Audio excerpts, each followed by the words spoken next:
Part 14 प्रेम में प्रतिद्वंदी और गोद दिया हुआ बेटा। जो लोग एक ही इंसान से प्यार करते हैं उन्हें एक दूसरे का प्रेम में प्रतिद्वंदी कहा जाता है। ये है राजमाता का एकांतवास, जहाँ पर वो बैठकर पूजा और नाम जाप करती हैं। राजमाता माला फेर रही थी और राजकुमारी निंग झिझक रही थी बात करने में। तो राजमाता कहती हैं, ए निंग, मैं समझती हूँ तुम्हारी बात सिनेबार सील के बारे में। सिनेबार एक लाल रंग के पदार्थ की टिकिया होती है जिसका इस्तेमाल पुरातन चाइना और जापान में मोहर लगाने के लिए किया जाता था, एक स्याही के तौर पर, परंतु इसका आध्यात्मिक तौर पर भी इस्तेमाल किया जाता था। आध्यात्मिक तौर पर इसका इस्तेमाल मानसिक शांति, अच्छी नींद और अच्छी आंखों की रोशनी के लिए भी किया जाता था। रुके, आपने ये तो बताया नहीं कि इसका इस्तेमाल दिल की आग बुझाने के लिए भी किया जाता था, जिसको हम आम भाषा में जलन कहते हैं, जो राजकुमारी ए निंग को पत्नी जी से हो रही है भरपूर तौर पर। वैसे मुझे बताने की क्या ज़रूरत है, मुझे पूर्ण विश्वास है कि आप ऐसे ही बीच में टपक पड़ेंगे सबको सब कुछ बताने के लिए, और आपने वैसे ही किया। चलिए आगे बढ़ते हैं। राजमाता अपनी बात को आगे बढ़ाते हुए कहती हैं कि एक बार राजकुमार यान की पत्नी अपने मायके से हो आएंगी, अपने परिवार से मिल आएंगी, तो मैं उन्हें राजमहल में बुलाऊंगी। अरे सीधा सीधा बोलो ना कि जब एक बार वो पग फेरे की रस्म कर आएंगी तब वो राजमहल में बुलाएंगी, काहे इतना खींच रही हो। राजमाता माला फेरते फेरते रुक जाती हैं और कहती हैं, और रही बात तुम्हारी और होंग की, हाँ, ये ऐसे ही होना था। मैं पहले उस पर दबाव डाल सकती थी, पर अब उसका खुद का मत है, वो छोड़ो इस बात को, जाने दो। और राजकुमारी निंग इस बात को सुन गुस्से में अपनी मुट्ठी कसकर मींचते हुए कहती हैं मन में, अगर मैं इसे ऐसे ही जाने दूंगी तो मेरी जिंदगी एक मजाक बन जाएगी। और वो कहती हैं, राजमाता, निंग परिवार ने मुझे आपको सौंपा था और आपने बहुत ही प्यार से मुझे राजकुमारी ए निंग का नाम दिया था। मुझे इस सबसे खुश होना चाहिए था, पर अभी जानकारी प्राप्त हुई है कि राजकुमारी निंग किसी की छोटी बहन नहीं है, वो गोद दी हुई बच्ची हैं, परंतु हमारे में तो गोद दी हुई बच्ची को भी बहन ही मानते हैं, शादी कैसे हो सकती है। चलिए छोड़िए, मैं ये खुशी खुशी स्वीकार कर देती अगर बड़े भाई होंगे किसी ज़्यादा बड़े घराने की और किसी अच्छी और मुझसे काबिल लड़की से शादी करते, पर उन्होंने किससे की, एक व्यापारी घर की दूसरे दर्जे की बेटी से। मैं ये स्वीकार नहीं कर सकती। राजकुमारी ये कहते हुए राजमाता की गोद में लेट जाती हैं।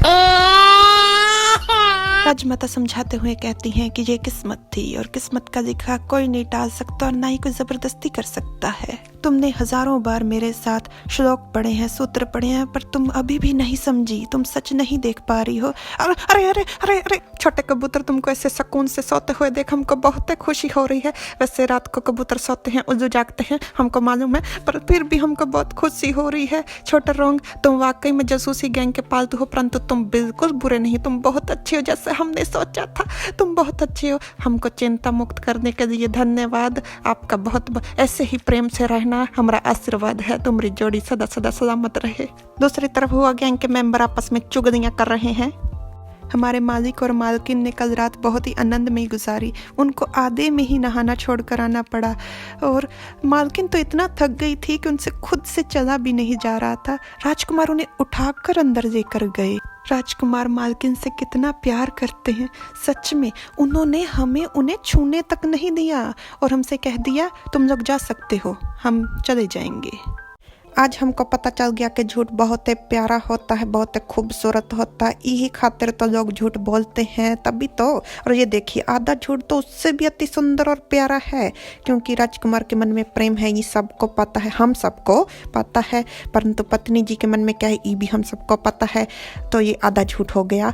और ये देखिए, चुगलियाँ करते हुए इनको इतना भी होश नहीं है कि इनकी बातें कोई पेड़ के पीछे छिपकर सुन रहा है, और वो तुरंत हवा की रफ्तार से पहुंचता है किंग हुआ गार्डन्स के बाग में। वहाँ एक व्यक्ति बैठकर शतरंज खेल रहा है और उन्हें वो आकर कहता है, बड़े भाई सिहोई, मैंने राजकुमार के घर के नौकरों को बातें करते हुए सुना और मुझे पता चला कि राजकुमार और उनकी पत्नी, और वो यहीं पर रुक जाता है क्योंकि बहुत गुस्से में आ जाता है साहूही, और वो शतरंज की गोटियों को उठाकर फेंक देता है और कहता है, राजकुमार की पत्नी, झूठ, सब झूठ।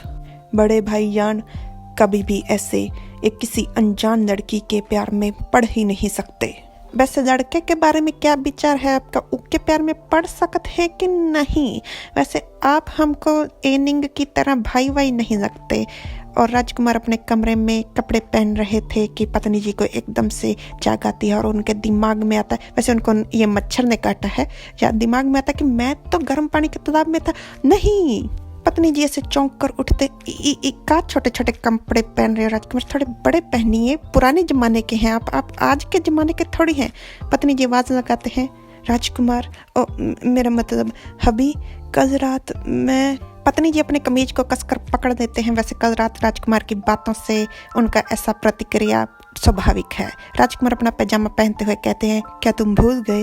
वैसे राजकुमार ऐसे कपड़े पहन कर रखा कीजिए। पत्नी जी मन में कहते हैं, क्या याद दिलाना चाहता है ये मुझे? राजकुमार अपनी बाजू उठा लेते हैं और कहते हैं, यहाँ आओ और मेरी कपड़े पहनने में मदद करो। आप राजकुमार से बिल्कुल प्रेरित मत होइएगा, अपने काम खुद से करने चाहिए, चाहे वो राजकुमार हो चाहे कोई भी। पत्नी जी कहते हैं ठीक है, और आकर वो कपड़े पहनाने लग जाते हैं। तो पतिदेव राजकुमार उस पर झुक कर कहते हैं, कल रात नहाते हुए तुम बेहोश हो गए थे, तो मैं तुम्हें उठाकर कमरे में ले आया। इस सब सुन पत्नी जी के मन में विचार आते हैं, मैं बेहोश, इसने मुझे उठाया, पर इसने मुझे कैसे उठाया? कुछ तो गड़बड़ है। तो पत्नी जी के विचारों में से उन्हें नतीजा निकलता है ये। पत्नी जी के नतीजे के अनुसार राजकुमार ने उन्हें ऐसे उठाया होगा और ऐसे उठाकर वो उनको कमरे में लाए होंगे। परंतु सच्चाई ये है, यही थी वो सच्चाई जिसको देखकर सारे के सारे हुआ गैंग की आंखें फटी रह गई थी। और जो अपने पत्नी जी हैं वो मुस्कुरा कर कहते हैं, मैं समझ गया हबी, आपका बहुत बहुत धन्यवाद। राजकुमार पूर्ण तौर पर तैयार हो चुके हैं और ये पाठ खत्म हो चुका है। जैसा कि हमने आप लोगों से कहा था कि हम लोग कोशिश करेंगे कि राजकुमार से हम अपने जो मुख्य कलाकार हैं उनको रिहा करवा दें गर्दन के साथ। और वैसे हमने ये कर लिया, परंतु हम राजकुमार को ये कहना भूल गए थे कि उनके हाथों के साथ भी उन्हें रिहा किया जाए। इसी कारण ये पाठ इतना सा ही है, पर हमारी कोशिश जारी है और वो बहुत मेहनत कर रहे हैं कि वो मुंह और पैरों से काम कर पाएँ ताकि आपके लिए पाठ तैयार हो सके। तब तक के लिए आप गुजारा कर लीजिए, करना पड़ेगा। धन्यवाद।